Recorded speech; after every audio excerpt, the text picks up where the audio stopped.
The film opens with Agnes sharing her recurring nightmare with another girl who serves as her supporter and coach. In this dream, a woman walks ahead of Agnes on hot coals, never turning around despite Agnes's pleas for her to look back.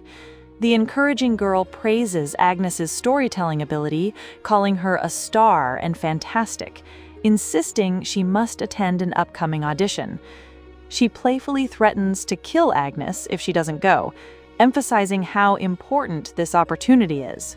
Agnes attends an audition where Amir Salman calls her name repeatedly before she finally responds, apologizing for being late. Meanwhile, her social circle includes friends like Esther and Julia, who are planning for a party that evening. The friends encourage each other to attend, with Esther particularly missing someone and wanting them to come. Julia appears central to their group dynamic, with everyone excited about her potential attendance. At home, Agnes lives with her mother, Karina, and sister, Julia. During dinner preparations, Karina asks Agnes what she'd like for her upcoming birthday, but Agnes shows indifference, saying, "Doesn't matter." When pressed to choose something nice or cool, Agnes remains unresponsive. The conversation shifts when someone asks about Agnes's audition, with the family showing support, and Karina suggesting they should celebrate when Agnes gets the part. The family dynamic becomes complex when Noelle arrives with a cake, and Julia's desire to attend Esther's party becomes the central conflict. Karina initially refuses to let Julia go, leading to an intense argument. Julia insists she's an adult, promises not to drink, and becomes increasingly frustrated with her mother's restrictions. The argument reveals a pattern of previous incidents where Julia had to be carried home after drinking too much. Julia storms out of the dinner, declaring, "Thanks for dinner," sarcastically. The argument continues with Julia and Karina shouting at each other throughout the house. Noelle seeks refuge in Agnes's room, where they watch a Swedish film called Show Me Love. Agnes demonstrates her knowledge of the movie, claiming to know every word by heart. During this quieter moment, Agnes expresses her fear of being ordinary, saying she doesn't want to be like everyone else, though sometimes she thinks she is. She reveals her nightmare of staying in their small town forever and never leaving. Eventually, Karina compromises. Julia can attend the party only if Agnes comes along as supervision. This agreement allows both sisters to prepare for the evening out.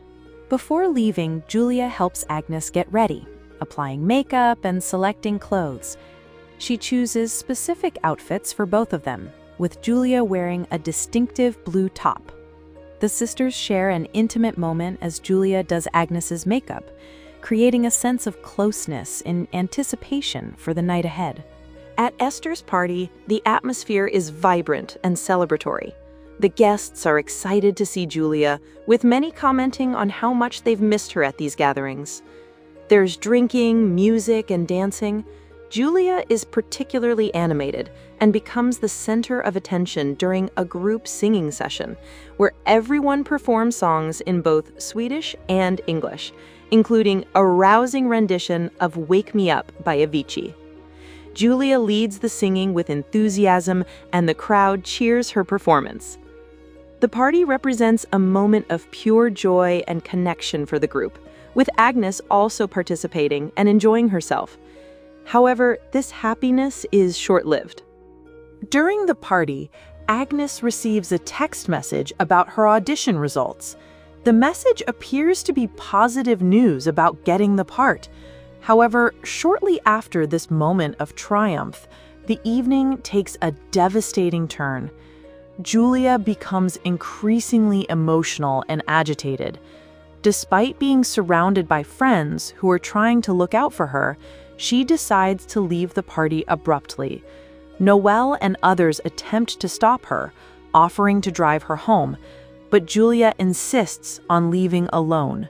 She becomes confrontational, telling people to stop watching her like the fucking police, and declaring she'll walk home. The argument escalates outside the party, with car tires screeching, and Julia ultimately walking away into the night, despite everyone's concerns. This decision proves fatal when Julia is involved in a car accident. The scene shifts to a hospital where a surgeon attempts to explain the situation to Karina. The medical professional struggles to communicate the gravity of the situation, while Karina becomes increasingly confused and desperate, asking to speak to someone who can help Julia. The surgeon finally delivers the devastating news that despite their surgical efforts, Julia has died. Karina's reaction is one of complete denial and breakdown. She tells the surgeon to go away, hyperventilates, and eventually calls someone, likely a relative, to share the tragic news. Through tears, she manages to say, "It's Julia. She's dead," marking the complete transformation of what began as a celebratory evening into a family tragedy. Julia's funeral takes place in a church setting, featuring a Swedish hymn sung by a young girl about not being afraid and finding protection and peace.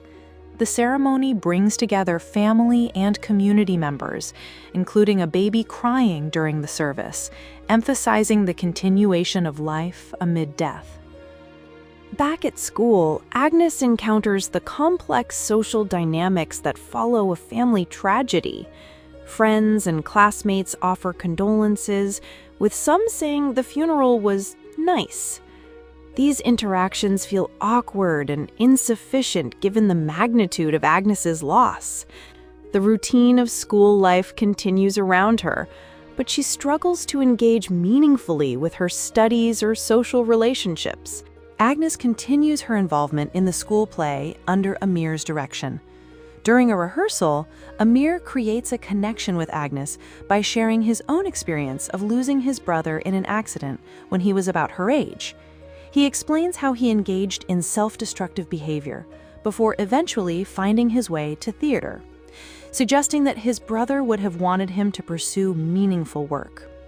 Amir's approach to directing involves emotional exercises, including having students practice expressing different emotions. When working on anger, he encourages Agnes to scream and let out her emotions, helping her access feelings she's been suppressing. The theater becomes a space where Agnes can begin to explore and express her grief. Agnes begins wearing Julia's clothing, including the distinctive blue top Julia wore to the party. This choice becomes a source of tension and concern among her friends and classmates. When she encounters Julia's friends at school, they recognize the clothing and feel uncomfortable with Agnes's behavior. The borrowed clothing serves multiple purposes. It's a way for Agnes to feel close to Julia, but it also represents her struggle with her own identity in the wake of her sister's death. Friends and acquaintances comment on seeing Agnes in Julia's clothes, creating awkward social situations that highlight how grief has isolated Agnes from normal teenage interactions. Agnes's relationship with Noel becomes increasingly complicated as both struggle with their shared grief over Julia's death. Their mourning brings them together physically and emotionally, but also creates distance as they process their feelings differently. Agnes continues to navigate social situations while wearing Julia's clothes and struggling with her identity. At various gatherings, including parties at friends' houses, she encounters awkward interactions with classmates who knew Julia. Some express sympathy, while others seem disturbed by Agnes's behavior and her tendency to embody aspects of Julia's identity.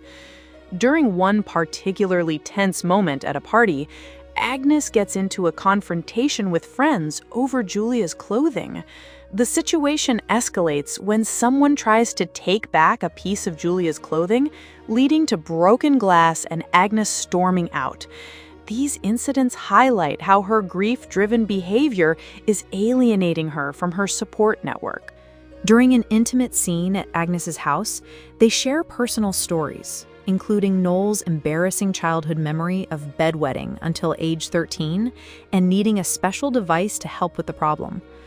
Agnes reciprocates with her own childhood memory of wetting the bed and seeking comfort by sleeping at Julia's feet like a tiny little dog.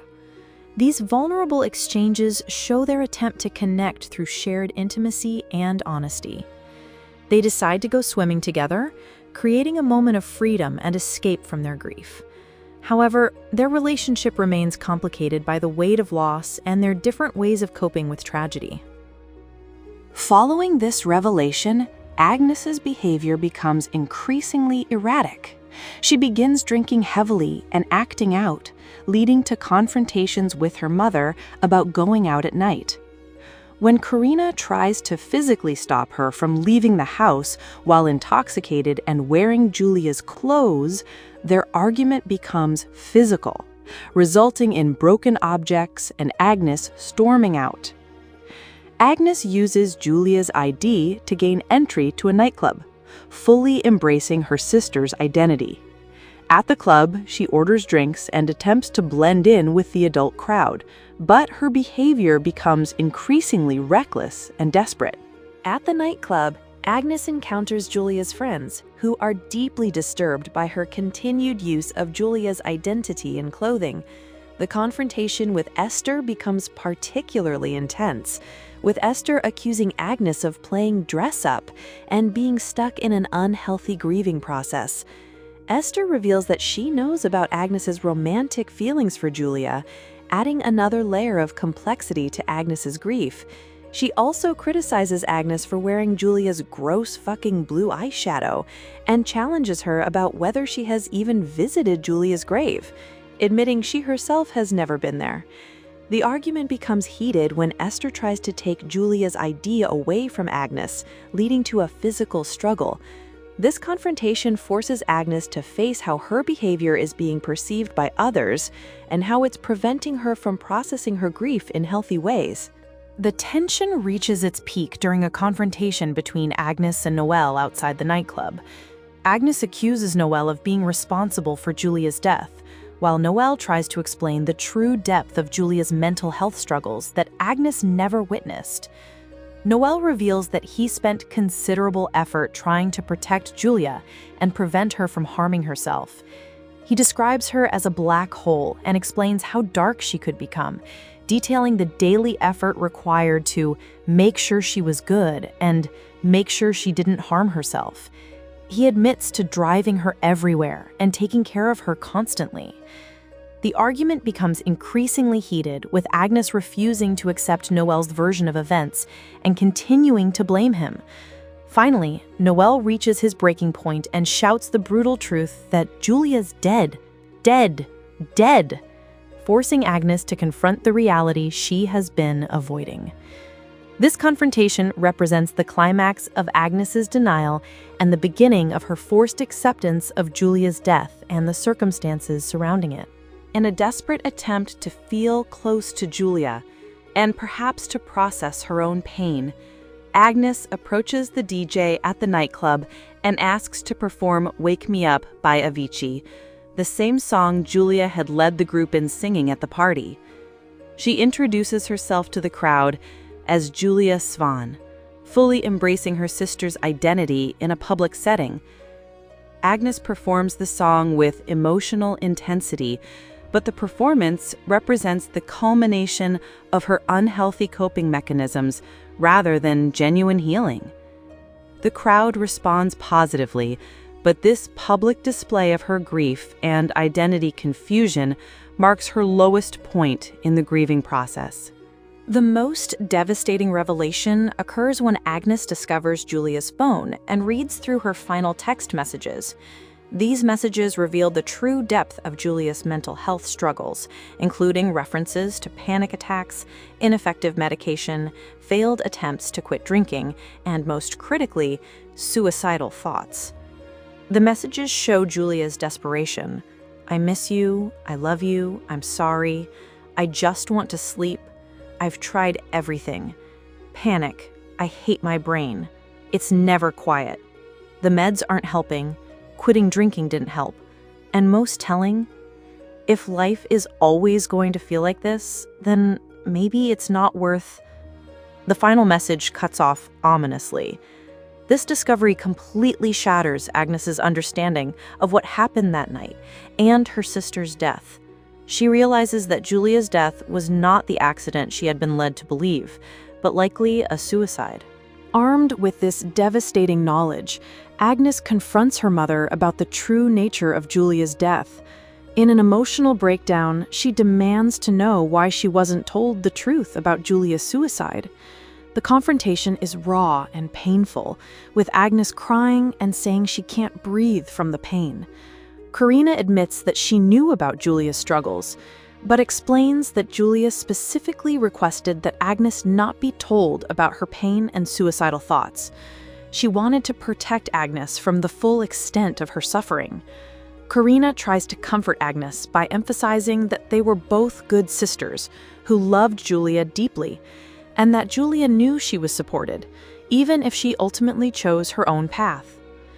This conversation represents a turning point where Agnes begins to accept both the truth of Julia's death and her own limitations in preventing it. As Agnes begins to process the truth more healthily, she approaches Esther to apologize for her behavior. In this conversation, both girls admit they haven't visited Julia's grave because they don't know how to handle that aspect of their grief. This shared vulnerability creates a moment of mutual understanding and connection.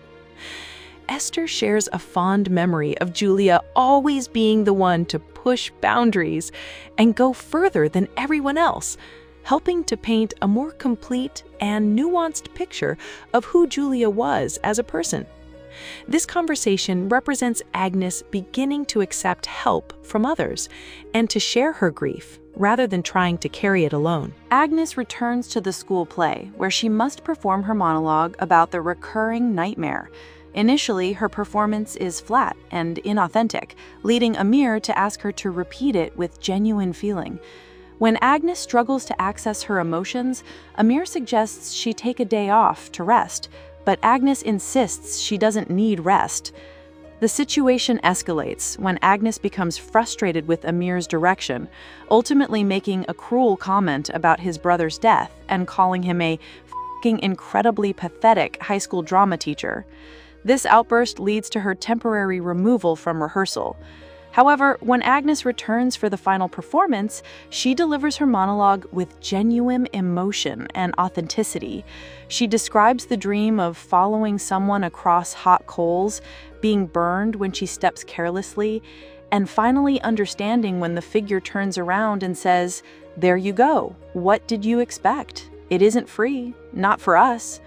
Her performance transforms the nightmare into a metaphor for understanding that grief and healing require walking through fire, that pain and loss come with a cost, but that this journey, while agonizing, is necessary for growth and understanding. The episode concludes with Agnes delivering her final lines about being burnt up and finally understanding her situation. She has transformed her personal trauma into authentic artistic expression, allowing her to process her grief while creating something meaningful for others. The audience responds with enthusiastic applause, suggesting that her honest expression of pain and growth has resonated with others. This represents Agnes's ability to channel her grief into something productive rather than destructive.